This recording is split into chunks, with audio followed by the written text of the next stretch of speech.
देश हित में आज अब हम आपको पाकिस्तान का भविष्य दिखाने वाले हैं। वो भविष्य जिसमें कंगाल पाकिस्तान कैसे भारत के कदमों में होगा, उसकी तस्वीर दिखने वाली है।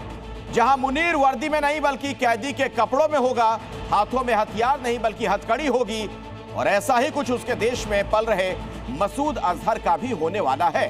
तो क्या है पाकिस्तान के इस भविष्य का मादुरो वाला कनेक्शन जिससे घबरा गए हैं मसूद और मुनीर? आप देखिए ये सुपर एक्सक्लूसिव रिपोर्ट। अमेरिका ने वेनेजुएला पर हमला क्या किया, पाकिस्तान में बैठे मुनीर की नींदें उड़ गई। मादुरो को बंधक क्या बनाए, मुनीर को मादुरो में अपना भविष्य दिखने लग गए। पाकिस्तान में बैठा मुनीर कल रात सपने में क्या देख रहा था, जरा इसकी तस्वीरें भी देख लीजिए। मुनीर को डर लग रहा है कि कहीं भारतीय सेना उसको बंदी ना बनाए, कहीं ऐसा दिन 2026 में ना आ जाए कि भारतीय सेना उसे अपने हेलीकॉप्टर में बिठाकर भारत ला रही है। ये तस्वीरें जो आप अपनी टीवी स्क्रीन पर देख रहे हैं, ये अभी भले ही एआई जनरेटेड है, लेकिन आने वाले वक्त में ये हकीकत में बदल सकती है, क्योंकि ट्रंप के ऑपरेशन एम की तरह भारत में भी ऑपरेशन एम की आवाजें जोर पकड़ती जा रही हैं। और इस ऑपरेशन एम में सिर्फ मुनीर ही शामिल नहीं होगा, बल्कि मुनीर के साथ आतंकी मसूद अजहर भी होगा, जो कि मुनीर के देश में मुफ्त का मेहमान बनकर बैठा है। वेनेजुएला का हाल जो ट्रंप ने किया, क्या वैसा ही हाल भारत मुनीर और मसूद का करेगा? इसकी मांग अब भारत में उठने लगी। कुछ ऐसी ही मांग उठाई है AIMIM नेता असदुद्दीन ओवैसी ने, जिन्होंने कहा कि 9/11 के आतंकवादियों का भी मादुरो की तरह ही हश्र होना चाहिए।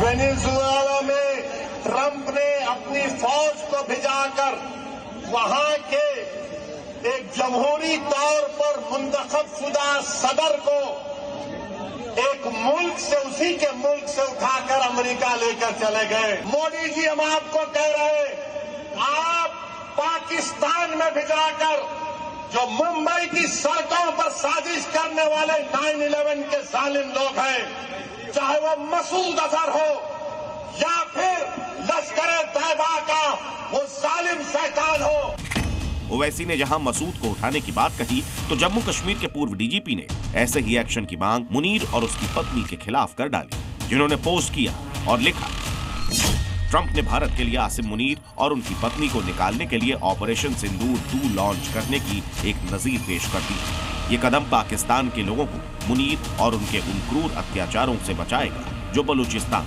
POK और खैबर पख्तूनख्वा में देखे जा रहे हैं। जो ट्रंप ने वेनेजुएला में किया, उसे चाहे तो भारत कैसे दोहरा सकता है, और क्यों मुनीर को ऐसा डर भारत से लग रहा है, अब जरा ये भी समझ लीजिए। अमेरिका ने अपने इस ऑपरेशन में MH-60 ब्लैक हॉक हेलीकॉप्टर्स और चिनूक का इस्तेमाल किया। वैसा ही कुछ भारत के लिए अपाचे कर सकते हैं, और चिनूक भी भारत के पास मौजूद है। फाइटर जेट के तौर पर F-35 और F-22 रैप्टर विमान मौजूद थे, और भारत के पास ऐसे मिशन के लिए रफाल, तेजस और सुखोई 30 जैसे फाइटर जेट्स मौजूद हैं। भारत के ड्रोन भी अमेरिका की तरह लॉन्ग रेंज सर्विलांस और स्ट्राइक के लिए इस्तेमाल होते हैं, जो कि यूएस के रीपर से मिलते जुलते हैं। इसके अलावा भारतीय सेना कैसे पाकिस्तान में घुसकर हमला कर सकती है, ये मुनीर सर्जिकल स्ट्राइक और ऑपरेशन सिंदूर के दौरान देख ही चुका है। एक और वजह है कि मुनीर मादुरो के हाल को अपना भविष्य मान रहा है। जिस तरह मादुरो पर विरोध प्रदर्शनों को कुचलने, सैकड़ों लोगों की हत्याओं का आरोप, वैसा ही कुछ मुनीर भी अपने देश में इमरान और PTI के खिलाफ कर रहा है। जैसे मादुरो पर आरोप है कि वो अपने लोगों पर जुल्म करता था, वैसा ही कुछ मुनीर बलूचिस्तान, POK और बाकी के इलाकों में लगातार करने में लगा है। जैसे मादुरो पर चुनाव में धांधली और अंतर्राष्ट्रीय दबाव के बावजूद सत्ता पर बने रहने का आरोप है, ऐसे ही कुछ मुनीर भी लगातार बिना किसी नियम के प्रमोशन पर प्रमोशन करने में लगा है। और अब जबकि मादुरो के हाथ में बेड़ियों की तस्वीरें पूरी दुनिया की सुर्खियां बनी हुई हैं, मुनीर को भी अपना हाल भविष्य में कुछ ऐसा ही होता दिख रहा है। Bureau report, CB।